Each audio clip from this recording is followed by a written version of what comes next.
ہر ہفتے یہ ایک مسئلہ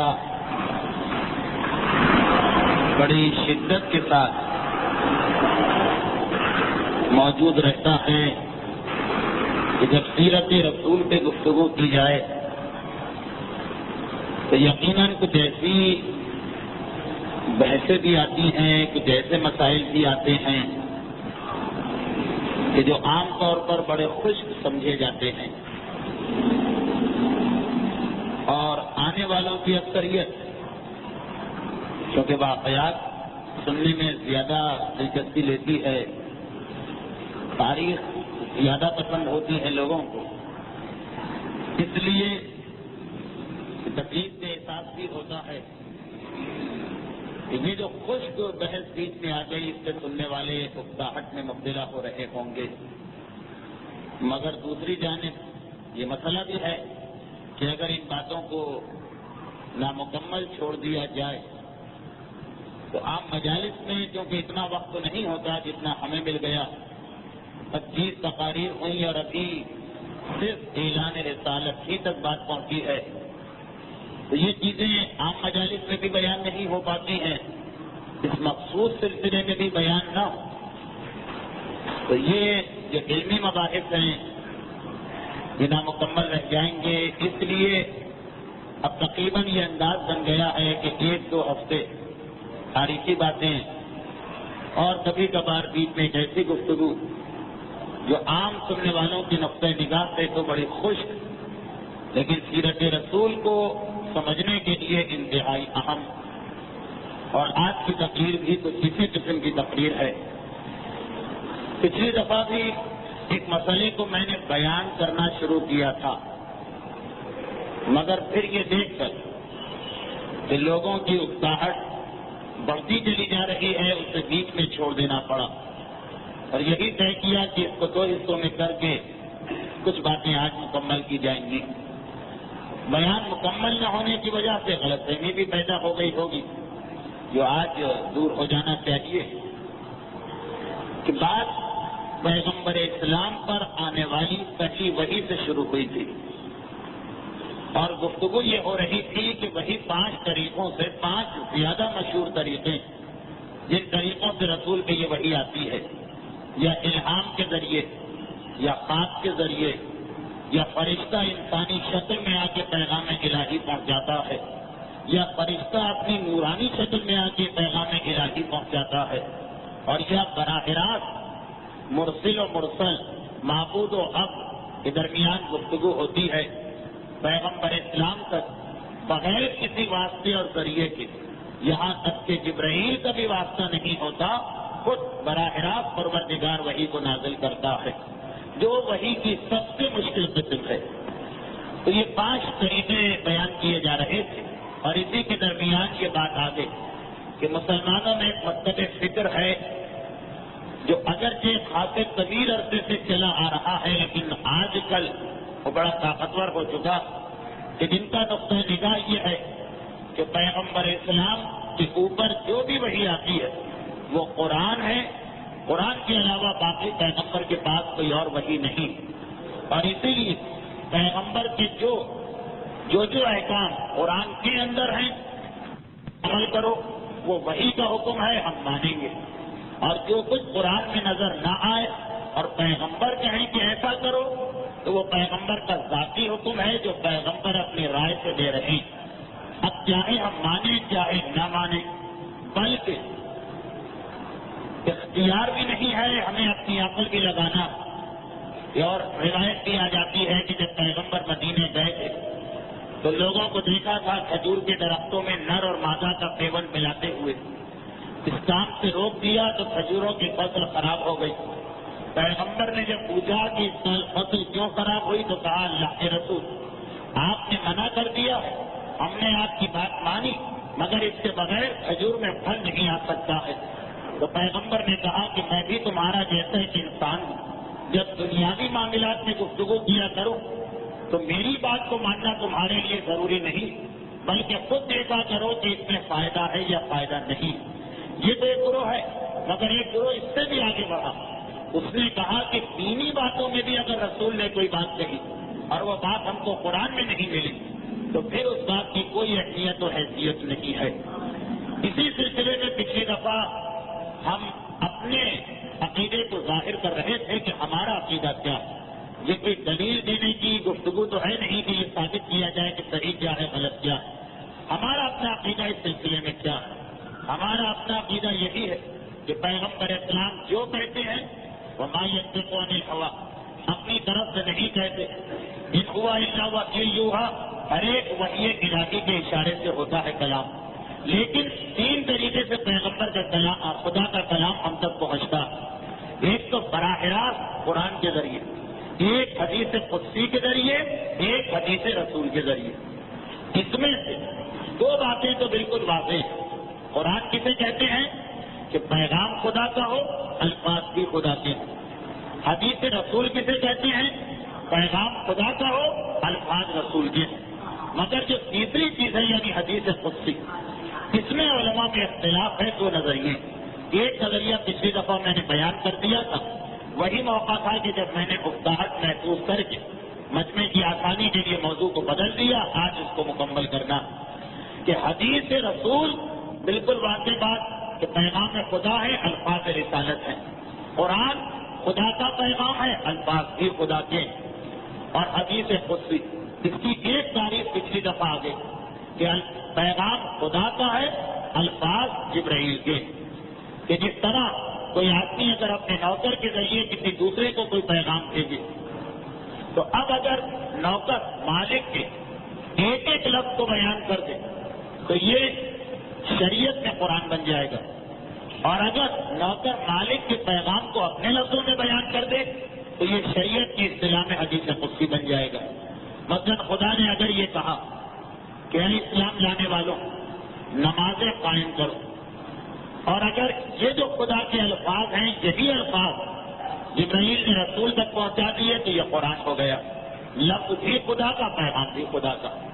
اور اگر یہ الفاظ جبرائیل نے بدل دی اور آ کر رسول سے کہا کہ خدا نے کہا کہ اس مسلمانوں سے کہیں کہ وہ اپنی نمازوں کی حفاظت کریں، تو خدا کا جملہ تھا اسلام لانے والوں نمازیں قائم کرو، جبرائیل نے کہا مسلمانوں اپنی نمازوں کی حفاظت کرو، پیغام وہی رہا، الفاظ بدل گئے، اسلام لانے والوں کے بدلے مسلمانوں ہو گیا، نماز قائم کرو کے بدلے حفاظت کرو۔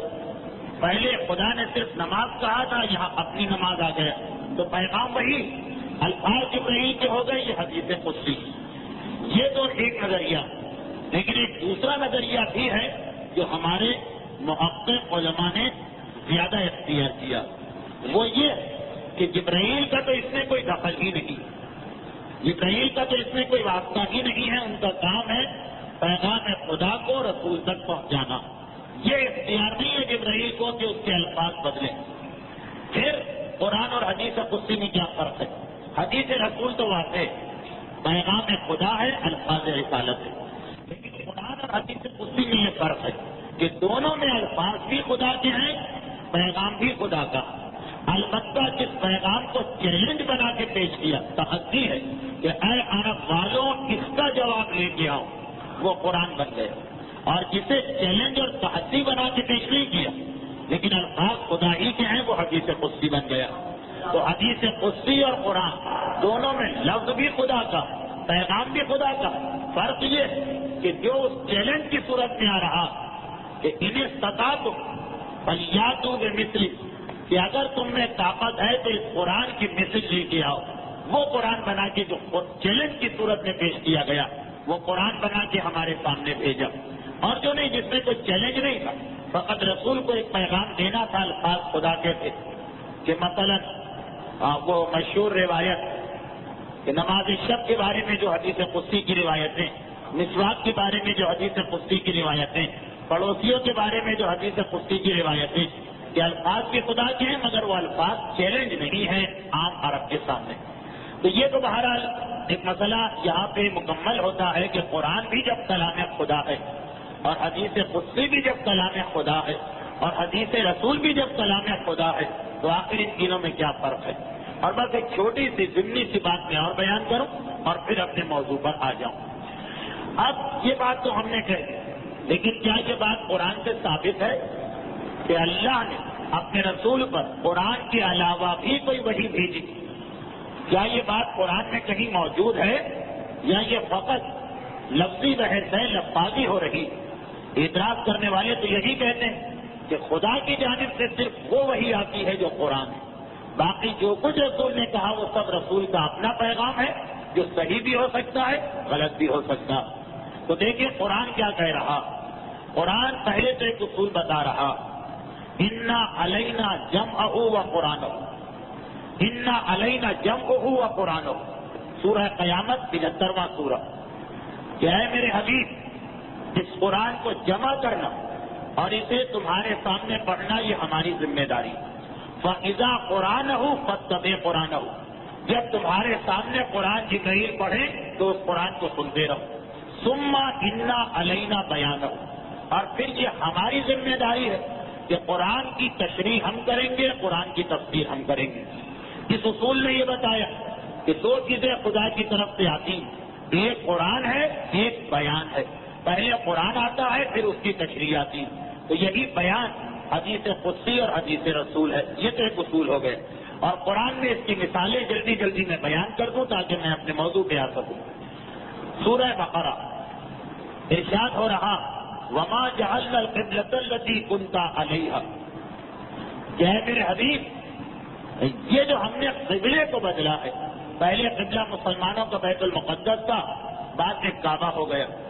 یہ جو قبلہ ہم نے بدلا یہ صرف اس لیے بدلا کہ ہمیں یہ دیکھنا ہے کہ کون رسول کی پیروی کرتا ہے اور کون رسول سے منہ موڑ لیتا ہے۔ جب ایک بہت ہی عجیب بات میں آپ کے سامنے پیش کروں کہ ہر مسلمان کو یہ بات معلوم ہے کہ پہلے نماز کے لیے کسی اور طرف رخ کرتے تھے، بعد میں کسی اور طرف یعنی کعبے کی طرف رخ کرنے لگے۔ اور یہ بھی اکثر مسلمانوں کو معلوم ہے کہ رسول نماز پڑھا رہے تھے مدینے کے باہر ایک مقام پر جہاں آج تک مسجد موجود ہے، اور عین حالت نماز میں حکم آ گیا کہ اب قبلہ بدل گیا ہے۔ رسول نے نماز کی حالت میں اپنے رخ کو موڑ لیا، مگر یہ جس کو تمام مسلمان مانتے ہیں، یہ ایسا کوئی حکم پورے قرآن میں آپ کو نہیں ملے گا جہاں یہ کہا گیا ہو کہ اے رسول آج سے قبلہ بدل گیا۔ پورے قرآن میں یہ کوئی ایسی آیت نہیں۔ ہاں، قبلہ بدلنے کے بعد جو اعتراضات ہوئے ان کا جواب ہے قرآن، کہ جس پر رسول جس قبلے پر تھے اس قبلے کو ہم نے اس لیے بدلا تاکہ دیکھیں کہ کون رسول کو مانتا ہے اور کون مخالفت کرتا۔ تو یہ قرآن نے کہا کہ قبلہ ہم نے بدلا، مگر پورے قرآن میں ایک آیت نہیں ہے جہاں یہ کہا گیا کہ آج سے تم لوگ اپنا قبلہ بدل لو۔ یہ بھی قرآن کہہ رہا ہے کہ ہم قبلہ بدل رہے ہیں، رسول نے نہیں بدلا۔ اور یہ بھی قرآن بتا رہا ہے کہ کوئی ایسی آیت نہیں ہے کہ جس میں تبدیلی قبلہ کا حکم ہو۔ تو پتہ چلا کہ قرآن کے علاوہ بھی رسول کے پاس کوئی وحی آتی ہے۔ بہت ہی مشہور واقعہ زید بن حارثہ کا، میں تفصیل میں نہیں جاؤں گا اس لیے کہ میرا موضوع کچھ اور، صرف یہ ظاہر کرنا کہ قرآن کے علاوہ بھی پیغام رسول کے پاس پیغام آتا۔ زید بن حارثہ کا واقعہ کہ رسول نے پہلے تو زید کا نکاح اپنی چچازاد بہن زینب بنت جحش سے کر دیا، اس کے بعد شوہر اور بیوی میں اختلاف پیدا ہو گیا، جس کے نتیجے میں زید نے اپنی بیوی کو طلاق دے دی، اور پھر پیغمبر اسلام نے اپنی چچازاد بہن سے نکاح کر لیا، اور سارے مدینے میں ہنگامہ ہو گیا کہ یہ کیا کیا ہے رسول نے۔ کیونکہ آپ کو یاد ہوگا ان 25 تقاریر میں کم سے کم 2 دفعہ زید کا تذکرہ بڑی تفصیل سے آیا کہ رسول نے زید کو اپنا بیٹا کہا تھا، بلکہ جب زید کے والد ان کو لے جانے آئے تھے تو رسول نے خانہ خدا کے سامنے بیٹھ کر سارے مکے میں اعلان کیا یہ میرا بیٹا ہے، اور اسی زید کی بیوی سے رسول نکاح کر رہے ہیں۔ تو سارے مدینے میں ہنگامہ ہو گیا کہ رسول نے اپنی بہو سے نکاح کر لیا، اپنے بیٹے کی بیوی سے۔ اس پر قرآن کی آیت نازل ہوئی، وَلَمَّا قَضَىٰ زَيْدٌ وَطْرًا زَوَّجْنَاكَهَا، اے میرے حبیب جب زید کا دل اپنی بیوی سے بھر گیا تو پھر اس کی بیوی سے تمہارا نکاح ہم نے کیا۔ یہ قرآن کہہ رہا ہے سورہ احزاب۔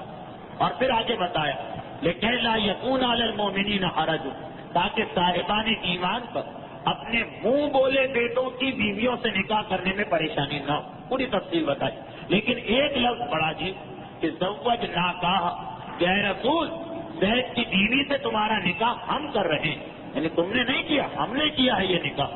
پورے قرآن میں ایک آیت نہیں کہ جہاں رسول کو حکم ملا ہو کہ تم یہ نکاح کرو، اور خود قرآن کہہ رہا ہے کہ نکاح ہم نے کروایا، اور نکاح کا حکم بھی نہیں۔ تو پتہ چلا کہ قرآن کے علاوہ بھی کوئی ذریعہ ہے رسول کے پاس احکامات کو حاصل کرنے کا۔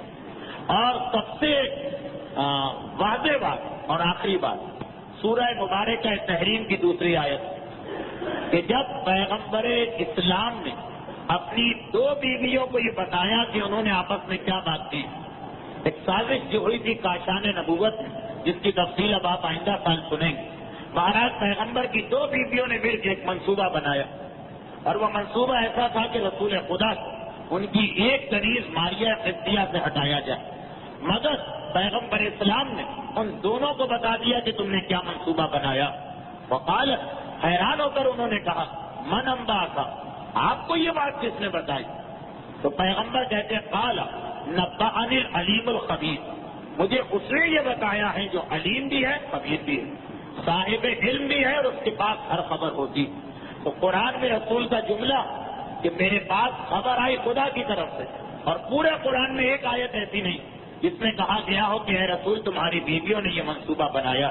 تو پتہ چلا کہ قرآن کے علاوہ پروردگار عالم اپنے حبیب سے وحی کے سلسلے میں ہے، اور بہت سی ایسی وحیاں آئیں جن کا قرآن میں تذکرہ نہیں مگر رسول کو بھیجی گئی۔ اسی لیے اب رسول کا ہر کلام ہمارے لیے کلام خدا کی مانند حجت ہے۔ اور بس یہاں پہ ایک آخری بات کہہ کے میں اپنے موضوع پہ آؤں کہ پیغمبر اسلام کے پاس یہ جو وحی آ رہی یہ بغیر جبرائیل کے آ رہی، اور یہ پیغمبر اسلام کی قوت ہے کہ قرآن کہہ رہا کہ اگر یہ قرآن ہم پہاڑ پہ نازل کریں لرأیتہ خاشعا متصدعا، تو تم دیکھو گے کہ پہاڑ بھی وحی الہی کی ہیبت سے ٹکڑے ٹکڑے ہو جائے گا۔ مگر یہی قرآن جب رسول پہ نازل ہوا تو یقیناً جس جانور پہ رسول تھے اس کی کمر ٹوٹنے لگی، مگر پیغمبر اسلام کے قلب نے اس قرآن کو برداشت کیا، اس وحی الہی کو برداشت کیا، اس لیے کہ پیغمبر اسلام کو پروردگار عالم کی جانب سے کچھ خصوصیتیں عطا ہوئی تھیں۔ جو میری 13ویں تقریر اس میں پیغمبر کی جسمانی خصوصیات کا تذکرہ ہوا، اور آج کی تقریر میں پیغمبر اسلام کی شرعی خصوصیات کا تذکرہ ہو رہا۔ اور مجھے اندازہ کہ میرا موضوع کچھ اور تھا کہ تبلیغ رسالت کس طرح ہوئی، مگر درمیان میں اس گفتگو کا آنا ضروری، کیونکہ یہ ایک عادت بن گئی ہے ہمارے عوام کی، اور اچھی عادت ہے کہ جب تبلیغ رسالت کے سلسلے میں پیغمبر اسلام کے واقعات آئیں گے اور اس میں کبھی کبھار کوئی ایسا واقعہ آ جائے گا کہ مثلاً یہ واقعہ آ گیا کہ فلاں آدمی بہت بھوکا اور پیغمبر نے اس سے کھانا لے لیا کہ لاؤ مجھے دے دو، اعتراض ہوگا کہ بھائی رسول خود بھی اگر بھوکے ہوں تو یہ شان رسالت کے خلاف ہے کہ کسی بھوکے سے کھانا لے لیں۔ تو جب تک کہ آج کی گفتگو واضح نہیں ہوگی، پیغمبر کی سیرت کے بہت سے واقعات واضح نہیں ہوں گے، تو آج کی گفتگو یہ کہ وحی الہی قلب رسول پہ نازل ہو کر یہ بتا رہی کہ رسول عام انسانوں کی طرح نہیں ہے، بلکہ رسول کو کچھ خصوصیات حاصل ہیں۔ جسمانی خصوصیات پہلے بیان ہو چکی کہ پیغمبر کی آنکھ کی خصوصیت، پیغمبر کے بالوں کی خصوصیت، پیغمبر کے جسم کی خصوصیت، اور آج شرعی خصوصیت۔ پیغمبر اسلام کو جو خصوصیات حاصل ہیں ان کی تعداد 200 سے زیادہ، مگر 35 ایسی چیزیں جو بڑی مشہور اور جن کا جاننا اس لیے ضروری کہ بعد کے واقعات میں ان کا حوالہ اکثر آئے گا۔ ان 35 میں سے 18 تو ایسی باتیں جو تقریباً متفقہ، 17 باتوں میں اختلاف ہے۔ کچھ کہتے ہیں کہ یہ رسول کو خصوصیت ہے، کچھ کہتے ہیں کہ نہیں۔ تو آئیے پہلے وہ باتیں دیکھیں جو پیغمبر اسلام کی خصوصیت ہے اور اکثر علماء نے اس کو مان لیا ہے۔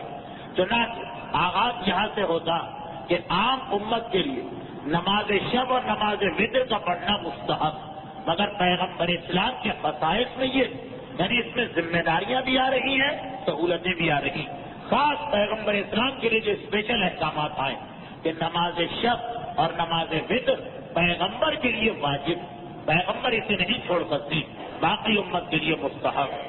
دوسری خصوصیت بقرعید کی قربانی پیغمبر اسلام کے لیے واجب، اگر کہ عام امت کے لیے مستحب، چاہے تو کریں چاہے نہ کریں۔ صاحب حیثیت آدمی کے لیے بھی مستحب، چاہے کرے چاہے نہ کرے، مگر پیغمبر اسلام کے لیے واجب۔ پیغمبر کے لیے تیسرا خاص حکم جو عام امت کے لیے نہیں، کہ اگر مسلمانوں میں کوئی بھی اس حالت میں مر جائے کہ اس کی گردن پہ قرضہ ہے اور اس کی حیثیت نہیں ہے قرضہ ادا کرنے کی، تو پیغمبر پر واجب ہے کہ اس کا قرضہ ادا کرے۔ یہ پیغمبر اسلام کی تیسری خصوصیت، اور اسی خصوصیت کے نتیجے میں پھر ایک حکم بھی کہ اگر کوئی ایسا آدمی مر جائے جس کی جائیداد ہو، جس کی میراث ہو اور اس کا کوئی وارث نہ ہو، جتنے بھی اس کے رشتے دار ہیں ان میں سے کوئی بھی نہ ہو، تو اس قسم کی جائیداد خود بخود رسول و امام کا حق بن جاتی۔ تو یہ تیسری خصوصیت رسول کی ہے کہ اگر کوئی قرضدار مرے جس کی حیثیت نہ ہو قرضہ دینے کی، تو اس کا قرضہ ادا کرنا پیغمبر کی ذمہ داری ہے، کہ پیغمبر پر واجب ہے کہ اس کا قرضہ ادا کرے۔ یہ پیغمبر کی تیسری خصوصیت ہے۔ پیغمبر کی چوتھی خصوصیت یہ کہ پیغمبر کے لیے تقیہ کرنا صحیح نہیں۔ ایک تقیہ کا مسئلہ تھا، تقیہ امام کے لیے صحیح ہے، پیغمبر کے لیے صحیح نہیں، اس لیے کہ امام احکامات خدا کی وضاحت کرنے والا، آج نہیں وضاحت کی تقیہ کر گیا تو کل وضاحت ہو جائے، اور پیغمبر وحی کو پہنچانے والا، وحی جب آئے گی اسی وقت پہنچانا ہے، اس میں تقیہ نہیں۔ اس کو علماء کتاب میں اس طرح لکھتے ہیں کہ پیغمبر کے سامنے اگر کوئی برائی ہو رہی تو پیغمبر تقیتاً بھی خاموش نہیں ہوں گے، پیغمبر کے لیے لازم ہے کہ اس برائی پہ ٹوکے۔ اسی وجہ سے پیغمبر کا عمل بھی اور پیغمبر کی تقریر بھی حجت۔ خیر اس تفصیل میں نہ جائیے، ذہن الجھ جائیں گے۔ بہرحال یہ چوتھی خصوصیت پیغمبر اسلام کو حاصل۔ پیغمبر اسلام کی پانچویں خصوصیت یہ جو اب سے چند خصوصیتیں آ رہی ان کا تعلق پیغمبر اسلام کی ازواج سے۔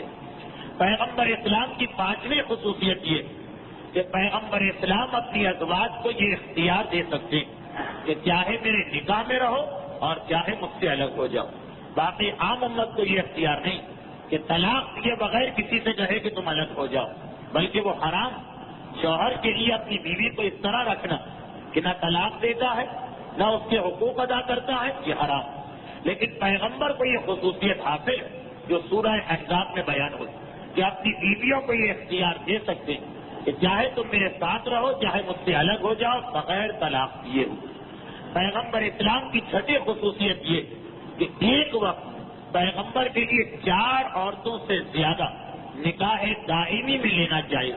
باقی اور کسی امت میں کسی کو یہ خصوصیت نہیں کہ بیک وقت 4 عورتوں کو نکاح دائمی میں وہ لے سکتا ہو۔ یہ پیغمبر اسلام کی خصوصیت۔ پیغمبر اسلام کی 7ویں خصوصیت جو بیان کی گئی وہ یہ کہ پیغمبر اسلام کے لیے اگر کوئی عورت اپنے آپ کو ہبہ کر کہ میں نے اپنا نفس آپ کو بخش دیا، تو بغیر نکاح کے، بغیر متاع کے، بغیر کنیزی فقط اتنا کہہ دینا کہ میں نے اپنے آپ کو بخشا، وہ پیغمبر اسلام کے لیے وہ عورت حلال ہو جائے گی، وہ پیغمبر کی بیوی بن جائے گی۔ اور یہ ساری چیزیں سیرت رسول میں آپ کو نظر آئیں۔ اگر آج یہ واقعہ سمجھ میں نہیں آیا تو مدینے کا وہ واقعہ سمجھ میں نہیں آئے گا کہ کسی عورت نے آ کر کہا کہ میں نے آپ کو ہبہ کیا، اپنے آپ کو آپ کے حوالے کر دیا، آپ کے سپرد کر دیا، اور بغیر نکاح کے پیغمبر نے ان کو اپنے حرم میں داخل کر دیا۔ اعتراض ہو جائے گا بہت سے لوگوں۔ تو یہ خصائص رسول میں سے ایک ہے کہ باقی کوئی عورت اپنے آپ کو کسی مرد کے لیے ہبہ نہیں کر سکتی جب تک کہ صیغہ نہ پڑھا جائے۔ پیغمبر اسلام کو یہ خصوصیت حاصل کہ اس طرح سے عورت اپنے آپ کو ہبہ کر سکتی۔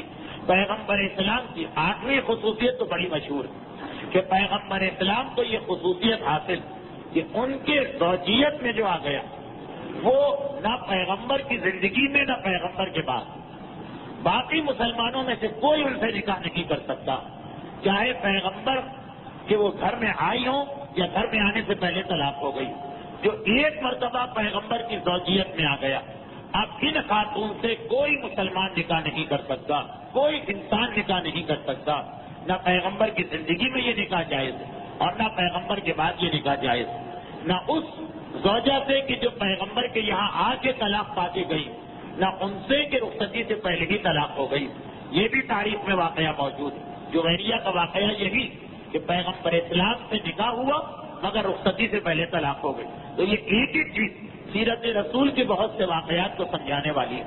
9واں حق جو نبی خصوصیت جو پیغمبر اسلام کو حاصل وہ یہ کہ کسی کو یہ اجازت نہیں کہ وہ پیغمبر کی آواز پر اپنی آواز بلند کرے، یعنی پیغمبر جس لہجے میں جس آواز سے جو مقدار ہے آواز کی بات کر رہے ہیں اس سے زیادہ اپنی آواز بلند کرنا غلط اور حرام۔ 10ویں خصوصیت یہ کہ پیغمبر اسلام کا نام لے کر پیغمبر کو پکارنا حرام، حتیٰ یہ کہ خدا نے بھی اس کا خیال رکھا، یا ایھا المدثر، یا ایھا المزمل، یا ایھا الرسول، یا ایھا النبی کہا، مگر کبھی پیغمبر کا نام لے کے پیغمبر کو مخاطب نہیں کیا۔ 11ویں خصوصیت جو پیغمبر کو حاصل وہ یہ کہ پیغمبر کے حجرے کے باہر کھڑے ہو کر پیغمبر کو پکارنا جائز نہیں، یہ خصوصیت ہے پیغمبر کی، باقی کسی کو یہ خصوصیت حاصل نہیں۔ آپ اپنے دوست کے گھر جائیں، وہ گھر کے اندر مسلمان ہو، مومن ہو، متقی ہو، عالم، آپ دروازے پہ کھڑے ہو کر پکار سکتے ہیں، مگر پیغمبر اسلام کے دروازے پر کھڑے ہو نام کے بغیر بھی یا ایھا النبی یا ایھا الرسول کہہ کے بھی پکارنا جائز نہیں۔ تو پیغمبر کو آمنے سامنے تو پکارا جا سکتا، مگر دیوار کے، دروازے کے، پردے کے، حجرے کے پیچھے پیغمبر کو پکارنے کی بھی اسلام نے اجازت نہیں دی۔ یہ خصائص رسول میں سے خصوصیت۔ اب 12ویں خصوصیت جو پیغمبر اسلام کو حاصل ہے یہ بھی بڑی مشہور ہے کہ پیغمبر اسلام پر واجب زکوٰۃ حرام، پیغمبر اسلام پر واجب زکوٰۃ حرام ہے، پیغمبر واجب زکوٰۃ نہیں لے سکتے۔ 13ویں خصوصیت یہ جس کے بارے میں بعض علماء کو اعتراض ہے لیکن مشہور یہی کہ پیغمبر اسلام کو یہ خصوصیت ہے کہ پیغمبر کی لڑکی کی اولاد پیغمبر کے لیے لڑکے کی اولاد کی مانند ہے، یعنی اس سے نسل آگے بڑھے گی اور لڑکی کی اولاد بھی پیغمبر کی اپنی اولاد سمجھی جائے گی۔ مجالس میں یہ چیز تو آپ سنتے رہتے ہیں، اس کی زیادہ تشریح کرنا بیکار۔ 14ویں خصوصیت جو پیغمبر اسلام کو حاصل وہ یہ ہے کہ پیغمبر کو یہ حق ہے کہ جب مال غنیمت آئے تو اس میں سے بہترین اور عمدہ چیزوں کو الگ نکال سکتے ہیں، وہ پیغمبر کا حق ہے، پیغمبر کی خصوصیت، اور کسی کو یہ حق حاصل نہیں۔ 15ویں خصوصیت جو رسول کو حاصل وہ یہ ہے کہ پیغمبر ہتھیار لگا کے مکے کی سرزمین میں جا سکتے ہیں، ورنہ سرزمین حرم ہتھیار لگا کر احرام کی حالت میں جانے کی کسی کو اجازت نہیں، سوائے پیغمبر کے کہ احرام کی حالت میں ہتھیار لگا کر سرزمین حرم میں داخل ہو سکتے ہیں۔ 16ویں خصوصیت جو پیغمبر اسلام کو حاصل وہ یہ کہ پیغمبر اسلام کے یہ اجازت ہے کہ وہ کسی کی بھی زمین کو ضبط کر سکتے ہیں اپنے یا بیت المال کے جانور وہاں چرانے کے لیے، باقی یہ کسی کو اختیار نہیں کہ اپنے یا کسی انجمن کے جانور چلانے کے لیے کسی اور مسلمان کے مال پہ قبضہ کر لیں۔ اور اس کے بعد جو پیغمبر اسلام کو خصوصیت حاصل وہ یہ کہ پیغمبر اسلام کو یہ حق حاصل ہے، 17ویں خصوصیت یہ حق حاصل ہے کہ پیغمبر کسی بھی انسان کو جو خود بھی کھانے کا محتاج ہو اس کا کھانا اس سے لے سکتے ہیں اور اسے پیغمبر کے حوالے اپنا کھانا کرنا پڑے گا چاہے وہ خود بھوک سے مر رہا۔ اور 18ویں اور آخری خصوصیت یہ کہ پیغمبر کے لیے صوم الوصال جائز ہے، یعنی 2 روزے اس طرح رکھنا کہ بیچ میں بالکل افطار نہ کیا جائے، جبکہ عام مسلمانوں کے لیے یہ حرام ہے۔ ہمیں یہ اجازت نہیں کہ اگر ہم نے 1 روزہ رکھا تو پورا رات بغیر افطار کے گزار دیں اور اگلے دن پھر روزہ شروع کر دیں، اسلام میں یہ حرام روزہ، لیکن علماء کہتے ہیں کہ نہیں واجب نہیں، لیکن بہرحال ایک گروہ ہے کہ جو پیغمبر کے لیے مسواک کو واجب سمجھتا۔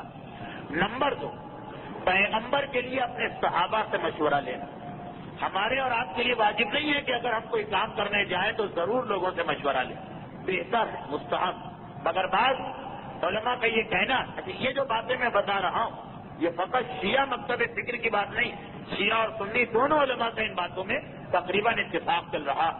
علامہ جلال الدین سیوطی خصائص الکبریٰ کے نام سے تقریباً 2 جلدوں میں 1000 صفحے کی کتاب لکھی جس میں پیغمبر کے یہی خصائص بیان کیے گئے، اور ہمارے یہاں بہار اور حیات القلوب سے میں پڑھ رہا ہوں، دونوں میں علامہ مجلسی نے تفصیل بتائی۔ دوسری خصوصیت جو اختلافی وہ یہ ہے کہ پیغمبر کے لیے واجب کہ جب بھی کوئی کام کرنا چاہے تو پہلے مشورہ لے صحابیوں، اس کے بعد عمل تو نہیں کریں لیکن مشورہ لینا پیغمبر کے لیے واجب، جس میں بھی اختلاف ہے، کچھ کہتے ہیں واجب ہے، کچھ کہتے ہیں واجب نہیں۔ تیسری چیز، پیغمبر کے لیے پیاز، لہسن اور ہر وہ چیز کھانا حرام کہ جس سے منہ میں بدبو آ سکتی ہے اور قریب بیٹھنے والوں کو اذیت ہو سکتی ہے۔ اس پہ تو سب متفق ہیں کہ پیغمبر کے لیے ان چیزوں کی انتہائی کراہیت ہے، مگر بعض علماء کہتے ہیں کہ پیغمبر کے لیے یہ پیاز و لہسن حرام، جو ہمارے اور آپ کے لیے بالکل جائز ہے۔ چوتھی چیز، پیغمبر کے لیے تکیہ کر کے کھانا حرام، یعنی انسان کھانا کھائے اور ٹیک لگا دے، کسی چیز پہ سہارا لے کے ٹیک لگا دے، جو ایک احترام رزق ہے کہ انسان باادب بیٹھ کے کھائے، تو خیر ہمارے لیے تو یہ واجب نہیں، لیکن پیغمبر کے لیے کہا جاتا کہ پیغمبر کے لیے حرام ہے ٹیک لگا کر، کسی تکیے سے سہارا لے کر، کسی چیز سے سہارا لے کر ٹیک لگا کر کھانا کھانا، یہ پیغمبر کے لیے حرام۔ اب یہ ساری باتیں ایسی کہ تقریباً ہر چیز کا ایک نہ ایک واقعہ آگے آنے والا، اس لیے میں اس کو مختصراً بیان کر رہا ہوں۔ پانچویں چیز جس میں اختلاف، پیغمبر کے لیے خط لکھنا اور شعر کہنا، شعر خوانی، یہ دو چیزوں کے بارے میں بہت بڑی تعداد علماء کی کہتی کہ پیغمبر کے لیے شعر و شاعری حرام، ہمارے لیے تو مکروہ ہے، پیغمبر کے لیے جائز نہیں۔ اسی طرح پیغمبر کے لیے خط لکھنا جائز نہیں، پیغمبر دستخط کر سکتے ہیں، مہر لگا سکتے ہیں، مگر اپنے ہاتھ سے خط نہیں لکھ سکتے، یہ پیغمبر کے لیے حرام۔ لیکن جیسا کہ میں نے کہا کہ اس میں بہرحال جو نظریے ہیں اختلاف ہے۔ چھٹی چیز جو پیغمبر کے بارے میں اختلافی وہ یہ ہے کہ پیغمبر کے لیے آنکھ کے اشارے سے کسی کو قتل کا حکم دینا یہ حرام۔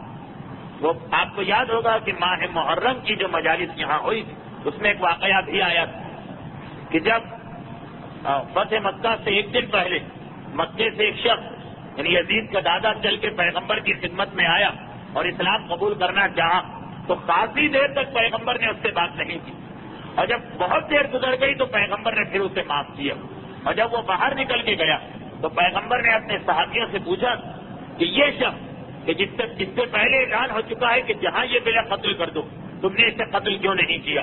تو لوگوں نے کہا کہ ہم تو قتل کرنا چاہتے تھے مگر آپ کی جانب دیکھ رہے، آپ نے کوئی اشارہ نہیں کیا اس لیے ہم خاموش رہے۔ تو پیغمبر نے کہا کہ نبی کی شان کے خلاف ہے کہ وہ آنکھ سے یا ہاتھ سے کسی کے خلاف اشارہ کرے۔ اس کی وجہ سے بعض علماء کہتے ہیں کہ شان کے خلاف کا مطلب یہ کہ نبی کے لیے حرام، مگر اختلافی بات، کچھ علماء کہتے ہیں جائز ہے مگر مکروہ، اور بعض کہتے ہیں کہ نہیں حرام۔ ساتویں چیز جو اختلافی چیز، ذرا دیکھیے یہ بہت غلط فہمی ہمارے معاشرے میں ہے۔ ساتویں جو اختلافی چیز وہ یہ کہ بعض علماء کے نزدیک پیغمبر کے لیے مستحب زکوٰۃ اور مستحب صدقہ حرام، یہ پیغمبر کی خصوصیت، یعنی اس کا مطلب کیا ہوا کہ اس میں بھی اختلاف ہے۔ بعض علماء کہتے ہیں کہ سنتی زکوٰۃ اور سنتی صدقہ رسول کے لیے جائز، وہ واجب زکوٰۃ اور واجب صدقہ حرام، سنتی حرام نہیں، اور بعض کہتے ہیں کہ نہیں سنتی زکوٰۃ و صدقہ بھی پیغمبر کے لیے حرام۔ لیکن یہ پیغمبر کی خصوصیت، آل رسول کی نہیں، یعنی سادات کے لیے یہ مسئلہ نہیں جو ہمارے ہاں کتنی غلط فہمی میں پہنچ چکا۔ مستحب زکوٰۃ و مستحب صدقہ حرام نہیں، رسول کے بارے میں اس میں اختلاف۔ آخری چیز کہ جس میں اختلاف ہے پیغمبر اسلام کے خصائص، وہ یہ کہ پیغمبر اسلام جب اپنے جسم پہ ہتھیار لگا لیں تو پھر پیغمبر کو اجازت نہیں کہ بغیر دشمن سے لڑے ہوئے یا دشمن کے سامنے گئے ہوئے ان ہتھیاروں کو اتارے۔ ایک دفعہ اگر پیغمبر ہتھیار پہن لے، ہم اور آپ تو ٹھیک ہے، کبھی اطلاع ملی کہ مسلمان خطرے میں ہے، ہتھیار پہن لے، پھر اطلاع ملی کہ خطرہ ٹل گئے، ہتھیار اتار دیں۔ لیکن پیغمبر اگر اپنے جسم پہ کبھی ہتھیار لگائیں گے تو پیغمبر کے لیے ضروری ہے کہ وہ دشمن سے مقابلہ کرے یا دشمن سے جہاد کرے۔ ایک دفعہ رسول کے جسم پہ ہتھیار آ جائے تو یہ ہتھیار نہیں اتر سکتے۔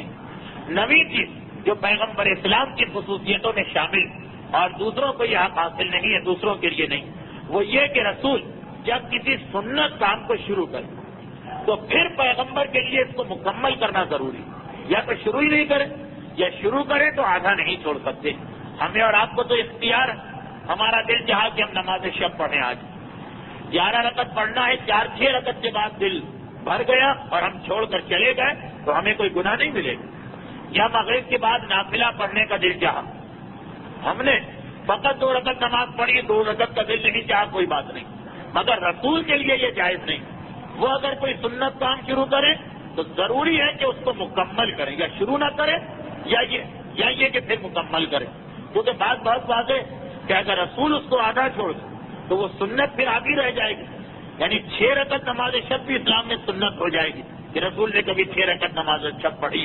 ہم اور آپ آدھا چھوڑ دیں تو ہمارا عمل تو اسلام میں کوئی حجت نہیں، لیکن رسول اگر اس کو آدھا چھوڑ دیں گے تو وہ خود ایک سنت بن جائے گی کہ نماز شب کا 11 کے بدلے 6 رکعت پڑھنا بھی سنت ہے. اس لیے رسول کے لیے حکم ہے کہ یا تو نماز شب شروع ہی نہ کرو، یا اگر شروع کرنا ہے تو اسے مکمل کرنا لازم. پیغمبر اسلام کے خصائص میں ایک یہ چیز بھی شامل ہے کہ اگر پیغمبر اسلام کسی کو حالت نماز میں پکارے تو اس کے لیے واجب ہے کہ وہ پیغمبر کو جواب دے حالت نماز میں. اگرچہ اس میں بھی علامہ مجلسی نے لکھا کہ اختلاف ہے اور بحث کی گنجائش ہے کہ کیا ایسا ہے یا نہیں. 11ویں خصوصیت جو رسول کو حاصل وہ یہ ہے کہ کسی شخص کو یہ اجازت نہیں کہ پیغمبر کا نام اور پیغمبر کی کنیت بیک وقت اپنے لیے جمع کر لے. علامہ مجلسی کہتے ہیں اس کے لیے کوئی واضح حدیث میری نظر سے نہیں گزری.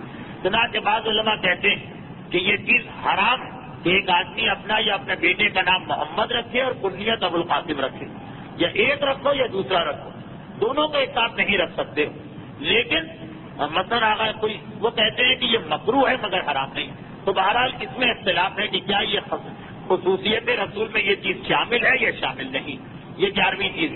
12ویں اور 13ویں اور باقی چیزوں کا تعلق پیغمبر اسلام کی ازواج سے ہے. اب 12ویں چیز یہ کہ پیغمبر اسلام کی خصوصیت میں یہ کہ پیغمبر اسلام ایسے انسان کی نماز جنازہ نہیں پڑھ سکتے جس پر قرضہ ہو اور اس نے جان بوجھ کے قرضہ نہ دیا ہو. اس میں بھی اختلاف ہے لیکن بہرحال بہت سے علماء کہتے ہیں یہ پیغمبر کی خصوصیت.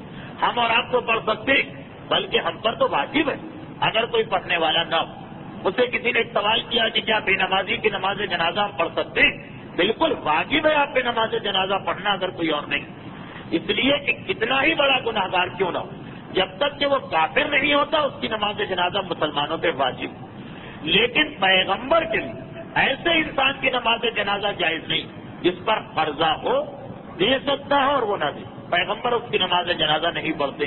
آپ کو ایک واقعہ بھی یاد ہوگا کہ گئے تھے پیغمبر نماز پڑھنے اور واپس آ گئے جب تک کہ مولا نے اس کے قرضے کی ذمہ داری نہ لی.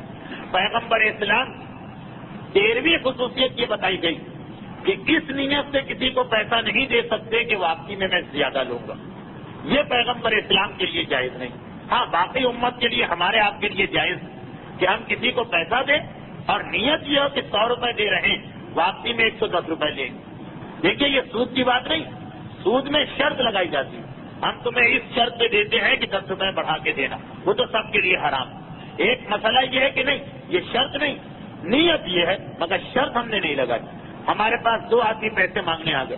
ایک کے بارے میں پتا ہے کہ اس کی یہ عادت ہے کہ جتنا اس کو پیسہ دو یہ ہمیشہ بڑھا کے واپس کرتا، دوسرا نہیں، جتنا دو اتنا ہی واپس کرتا. تو اب ہم اس لیے دوسرے کو چھوڑ کر پہلے والے کو دے کہ 100 روپے قرضہ دینا ہے اس کو دے دو، یہ بڑھا کے دے دو، یہ جائز. مگر رسول کے لیے یہ جائز نہیں. بینک کا مسئلہ بھی آغاز ہوئی کا اسی سے حل ہوا. اس اعتبار سے رسول کے لیے بینک میں پیسہ رکھوانا جائز نہیں ہو سکتا کیونکہ رسول کے لیے اس نیت سے کسی کو پیسہ دینا جائز نہیں کہ بڑھا کے واپس ملے. مگر امت کے لیے جائز ہے جب تک کہ شرط نہ لگائے. اچھا 14ویں چیز، یہ بڑا اہم مسئلہ شروع ہو رہا. 14, 15, 16 اور 17 4 چیزیں. 14ویں خصوصیت پیغمبر کی یہ بتائی گئی کہ پیغمبر کنیز سے نکاح نہیں کر سکتے. عام مسلمانوں کو اختیار، اور پیغمبر کسی یہودی اور عیسائی عورت سے نکاح نہیں کر سکتے. ویسے عام مسلمانوں کو اختیار ہے کہ یہودی اور عیسائی عورت سے کم نکاح ہے عارضی تو جائز ہے جسے ہم متا کہتے ہیں. پیغمبر کے لیے جائز نہیں.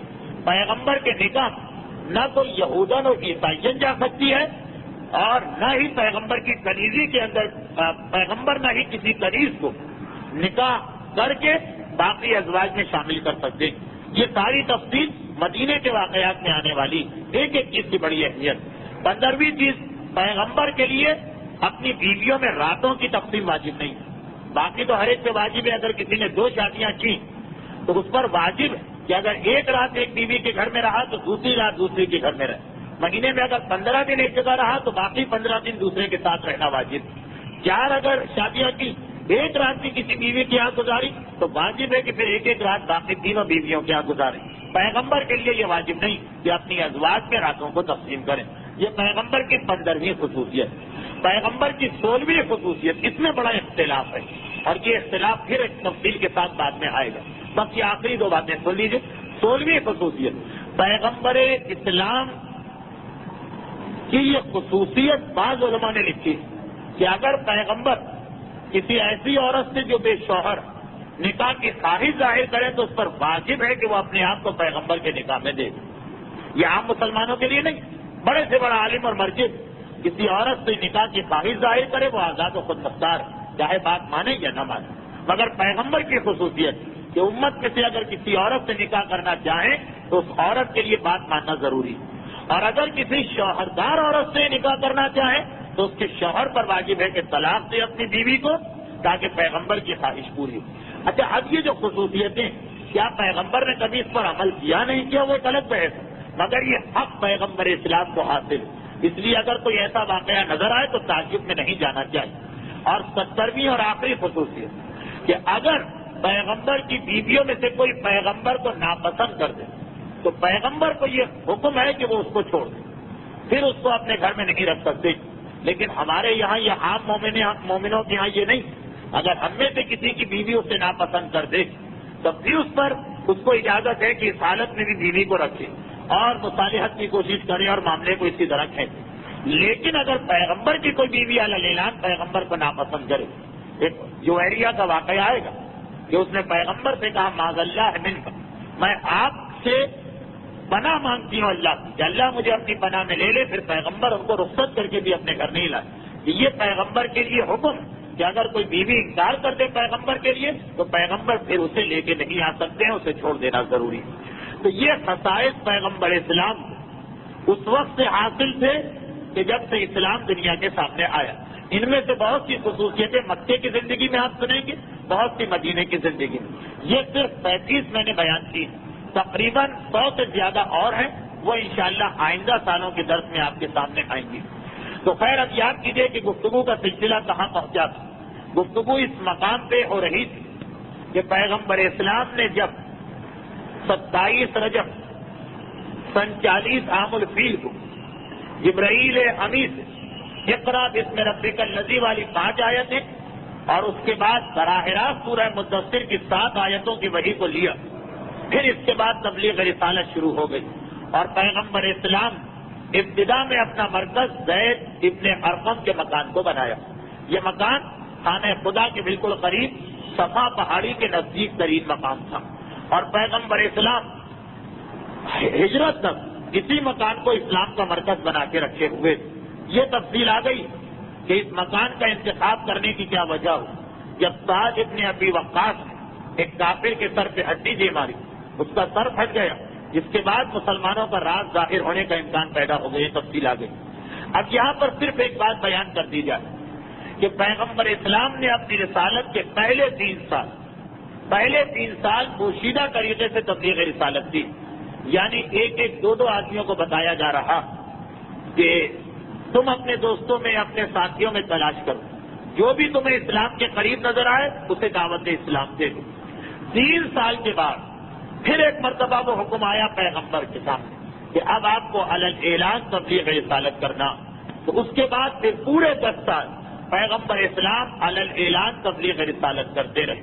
مگر اسی دوران پھر تھوڑے سے عرصے کے لیے ایک وقت آ گیا کہ پیغمبر کو پھر پوشیدہ ہو جانا پڑا، اور یہ وہی وقت ہے کہ جس میں حضرت ابو ذر غفاری نے دعوت اسلام کو قبول کیا.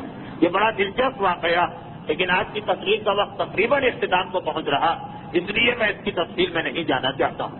صرف ایک آخری بات جو اس وقت بیان کرنا میں نے آج پہلے ہی کہہ دیا تھا کہ آج کی گفتگو خشک ہوگی، لیکن اس لیے اہم ہے کہ آئندہ یہ واقعات کے لیے ریفرنس آج ہی کی تقریر سے ریفرنس دینا پڑے گا.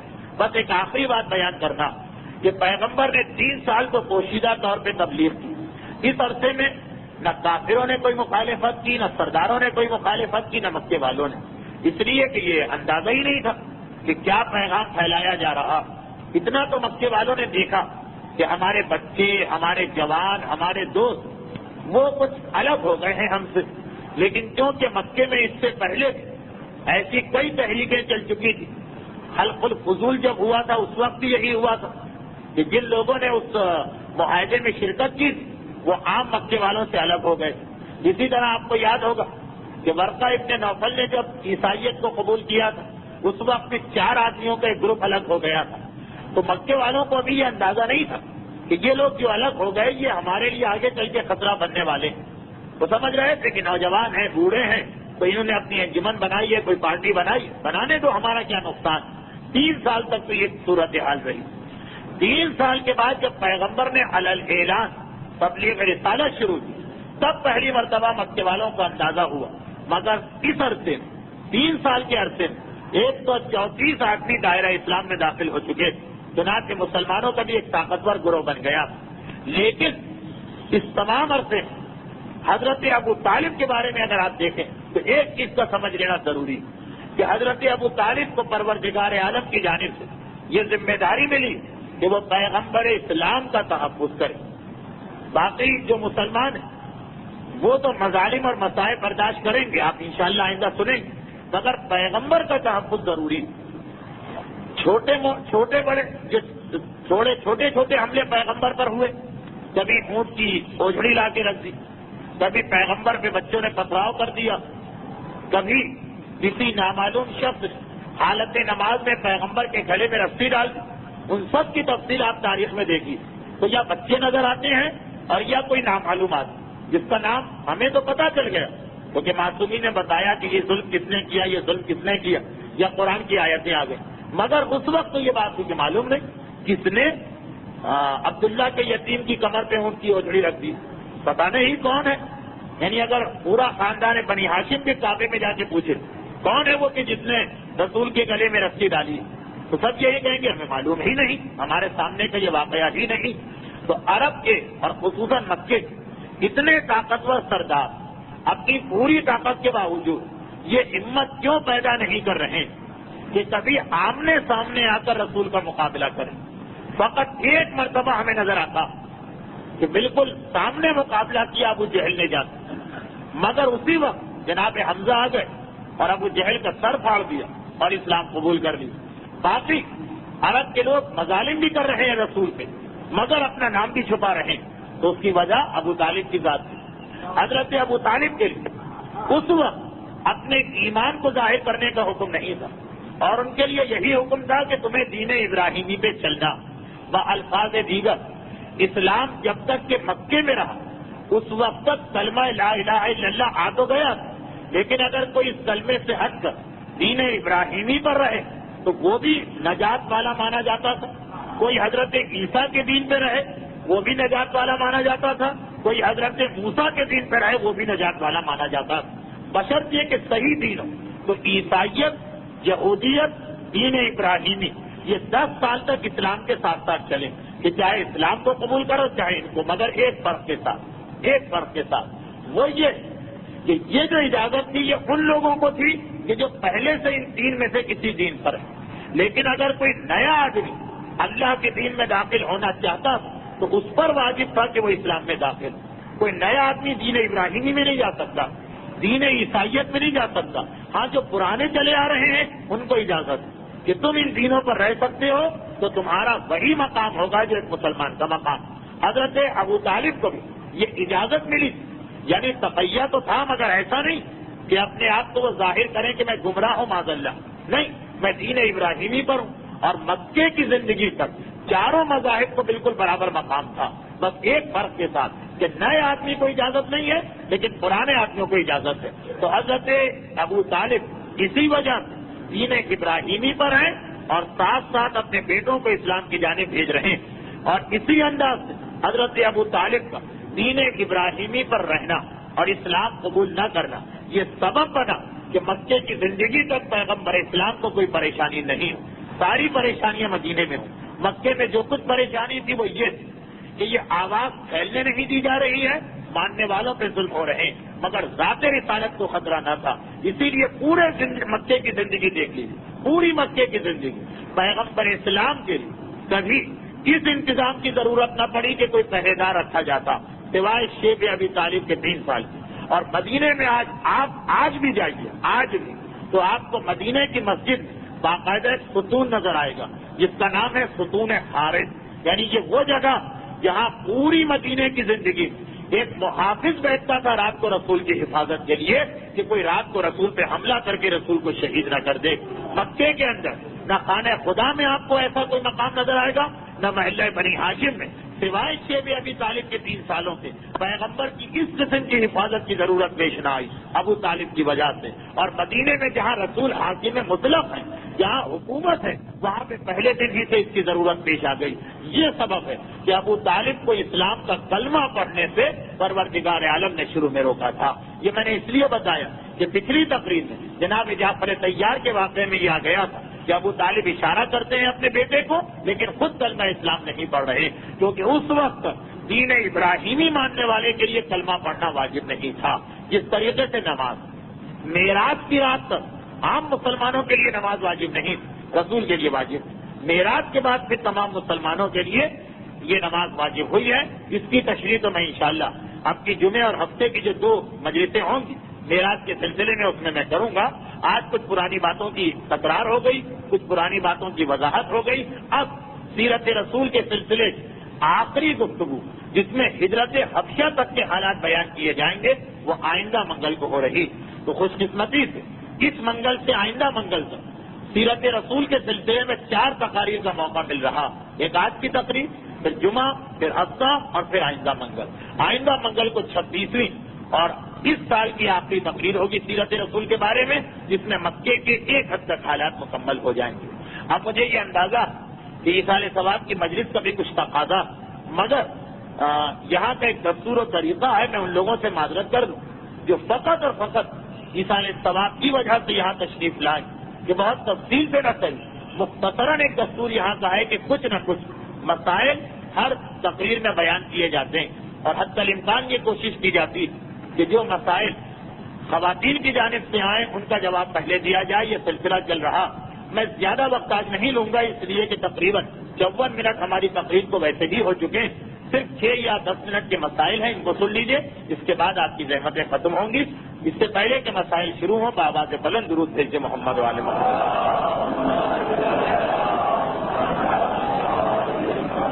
ایک مسئلہ جو پچھلی دفعہ پوچھا گیا تھا وہ مکمل ہو گیا، نظر و نیاز کا مسئلہ. دوسرا مسئلہ تھا کہ عورتوں کو گھٹنے باہر نکال کر نماز پڑھنا واجب ہے، یہ سنت. غالباً اس کا جواب بھی دیا جا چکا کہ عورت مرد کی طرح نماز پڑھ سکتی ہے، البتہ مستحب کہ رکوع کی حالت میں اپنے گھٹنے باہر نکالے. جہاں تک مجھے یاد پڑتا اس مسئلے کا جواب دیا جا چکا.